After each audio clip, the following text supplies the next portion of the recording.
দুস্থ ও অসহায় মানুষের নথি হাতিয়ে কোটি টাকারও বেশি ঋণ নিয়ে উধাও তৃণমূল মহিলা কর্মী গৃহবধূ। মেমারি থানায় অভিযোগ দায়ের। সকলের সাথে হাসি মুখে কথা বলতেন, দেখতে খুব সুন্দর, স্মার্ট ছিলেন। এলাকার প্রভাবশালী ও প্রতিবেশীদের সাথেও দিব্যি সুসম্পর্ক ছিল। আর এই সুযোগকে কাজে লাগিয়ে দুস্থ ও অসহায় মানুষের নথি হাতিয়ে প্রায় কোটি টাকারও বেশি আর্থিক ঋণ নিয়ে উধাও সুন্দরী গৃহবধূ। এমনই অভিযোগ মেমারি পৌরসভার 3 নম্বর ওয়ার্ডের বাসিন্দা শুক্তারা বিবির বিরুদ্ধে।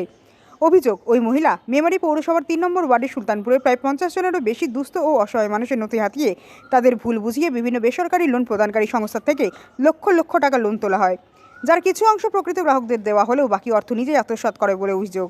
এরপর প্রাথমিকভাবে ঋণ প্রদানকারী সংস্থাকে মাসিক হারে নির্দিষ্ট কিস্তি পরিশোধ করলেও গত 2 মাস ধরে কিস্তি জমা না পড়ায় ঋণ প্রদানকারী সংস্থার আধিকারিকরা গ্রাহকদের ঋণ পরিশোধের জন্য চাপ দিতে থাকে। এরপরেই বিষয়টি প্রকাশ্যে আসে। বৃহস্পতিবার দুপুরে এলাকার ঋণগ্রস্ত মহিলারা অভিযুক্ত শুক্তারা বিবির বাড়ি ঘেরাও করে বিক্ষোভ দেখায়। যদিও শুক্তারা বিবি ও তার স্বামী শেখ হানিফের সাথে যোগাযোগ করা হলেও তারা ফোন ধরেনি। এই মর্মে বৃহস্পতিবার রাতে মেমারি থানায় শুক্তারা বিবির বিরুদ্ধে অভিযোগ দায়ের করেন প্রতারিত হওয়া মহিলারা। অভিযোগের ভিত্তিতে তদন্ত শুরু করেছে মেমারি থানার পুলিশ। প্রশ্ন উঠেছে, কার মদতে দুস্থ অসহায় মানুষের নথি হাতিয়ে এমন দুর্নীতি করলেন? কোন রহস্য রয়েছে এর পেছনে? জানা যায় স্বামী স্ত্রী দুজনেই তৃণমূল করেন, স্থানীয় জনপ্রতিনিধির ঘনিষ্ঠ। উল্লেখ্য, মেমারি চেকপোস্ট সংলগ্ন রেলগেটের পাশে একটি অনলাইনের দোকানও রয়েছে। কিন্তু একাধিকবার শুক্তারা বিবি ও তার স্বামীর সাথে যোগাযোগ করা হলেও তাদের কোনো প্রতিক্রিয়া পাওয়া যায়নি। বাড়িতে গিয়েও খোঁজ মেলেনি তাদের। এই পরিস্থিতিতে ঋণগ্রস্ত মহিলারা থানায় অভিযোগ দায়ের করে অভিযুক্তের দৃষ্টান্তমূলক শাস্তির দাবি জানান।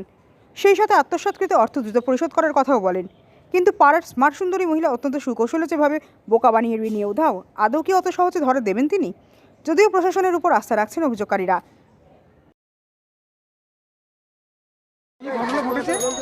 লোন এখানে নাই করে খান 50 লোকের লোন, মানে সবাইকে লোন, কারোর হাফ নিয়েছে, কারোর ফুল নিয়েছে। ওটা তারা বিবি, শুক্তারা বিবি বাড়ি এখানে সুলতান। সে লোনের কারবার করে, আবার অত্যন্ত অনলাইনে দোকান করেছিল। এই সব লোকের টাকা ফাঁকা সব নিয়ে টাকা কি সে তুলেছিল না? টাকা আমাদের ডকুমেন্টস দিয়ে আমাদের টাকা তুলিয়েছে, তুলিয়ে লোন ও চালায়, বা যেটুকু লাই চালায়। আমাদের সাথে ধরো আমরা যেগুলো লোন নিই সেগুলো আমরা চালাই, হাফ ও যেটা লাই, এবার কোনোটা ফুল নিয়েছে। কারোর কাছ থেকে টাকা এরকম ধার আমাদের যৌথ করে দিয়ে টাকা। আপনি আপনার ডকুমেন্টসে টাকাটা তুললেন, সেই টাকাটা কি তাকে দিয়েছিলেন? হ্যাঁ, ও টাকা নিয়েছে।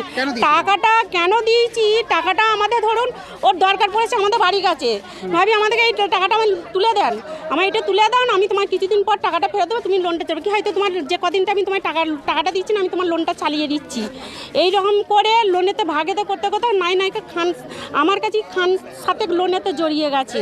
এই হালেতেই কত টাকা সেটা? একটা আছে প্রায় 1,90,000 আছে, আবার একটা 70 আছে, একটা 40 আছে, একটা 30 আছে, একটা। হ্যাঁ, এইগুলো আমার লোন, এইগুলো থেকে ও সব ঘাবলা করে নিয়ে এসেছে। এরকম নায়িকা প্রায় খান 50-এর লোক আছে। কোন এলাকাটা? এই সুলতানপুর, এই মাথা থেকে একবার রেলগেট পাড়া অবধি। কত টাকা হবে বলেন? আমি তো ওটা 1 কোটি পেরিয়ে গেছে। কি চাইছেন আপনারা? আমরা চাইছি এর একটা সিস্টেম বার করতে, কিছু হাল একটা। আমরা লোন না নেই বলেই তো এই ঝামেলাটা হচ্ছে। ও তো পালিয়ে গেছে এখান থেকে, নেই। আচ্ছা, বাড়িতে কেউ নেই? না, বাড়িতেও কেউ নেই। এখন হাজবেন্ড আসছে, ছেলে। না, আমরা এটা এখনো জানাইনি সেরকম। পুলিশের সঙ্গে কথা বলেছেন? হ্যাঁ, এনারা তো পার্টির সাথে কথা হয়েছে, এখনো পুলিশের সাথে কোনো কথা হয়নি। আমাদের যেই লোনগুলো নিয়েছে, লোনগুলো তো সিস্টেম বার করতে আমাদের তো এত তো ক্ষমতা নেই যে আমরা লোন টানবো। আপনার নামটা একবার বলুন। রাবিয়া বিবি। ঠিক আছে। বাড়ি যেটা সুলতান। মৃত্যুঞ্জয় যশের রিপোর্ট, সুন্দর বাংলা নিউজ।